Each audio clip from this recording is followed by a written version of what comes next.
Hi guys, welcome to my channel Shekhar Trisha 123. ఎలా ఉన్నారండి? నేనైతే చాలా బాగున్నాను. మీరు కూడా బాగుండాలని ఆ దేవుణ్ణి మనస్ఫూర్తిగా కోరుకుంటున్నాను. ఈరోజు మన టాపిక్ ఏంటంటే డ్రై గోబీ ఎలా చేసుకోవాలో మనం చూసుకుందాం. ఫస్ట్ మనం డ్రై గోబీ చేసుకోవాలంటే ఇంగ్రీడియంట్స్ ఏంటో పైన స్క్రీన్ మీద ఇస్తున్నాను చూడండి. నేనైతే 1.5 kg క్యాబేజ్ తీసుకున్నా, 1 kg మైదా తీసుకున్నాను ఫ్రెండ్స్. బయట తెచ్చుకొని తినడం కంటే ఇంట్లో చేసుకోవడం చాలా బెస్ట్ అండి. నేను చెప్పిన విధంగా అయితే మీరు గోబీని చాలా ఈజీగా సింపుల్ ప్రాసెస్లోనే చేసుకోవచ్చు. ఇప్పుడైతే మనం ప్రాసెస్లోకి వెళ్ళిపోదామండి.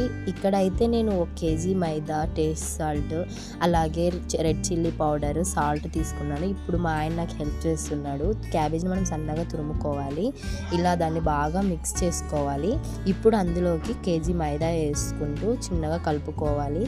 అలాగే food colour, salt, red chilli powder and water add చేసుకుంటూ మనకి ఎంత కన్సిస్టెన్సీ అంటే గోబీ వేయడానికి వీలవుతుందా లేదా అని చెక్ చేసుకుంటూ మనం తయారు చేసుకోవాలి. ఇప్పుడైతే మనం ఆయిల్ వేడయ్యాక గోబీని అందులో వేయాలి. మేమైతే కట్టెల పొయ్యి మీద చేసుకుంటున్నాం ఫ్రెండ్స్. గ్యాస్ మీద కంటే కట్టెల పొయ్యి మీద చాలా టేస్టీగా ఉంటుంది, అందుకే మేమైతే కట్టెల పొయ్యి మీద చేస్తున్నాం ఫ్రెండ్స్. 1.5 kgకి అయితే మాకు ఇంత గోబీ వచ్చింది. బయట కొన్నవాడు ఇంత రాదండి. ఈ వీడియోలో మనం డ్రై గోబీ ఎలా చేసుకున్నాం తెలుసుకున్నాం కదండి. పార్ట్ 2లో మసాలా గోబీ ఎలా చేసుకోవాలో చూద్దాం.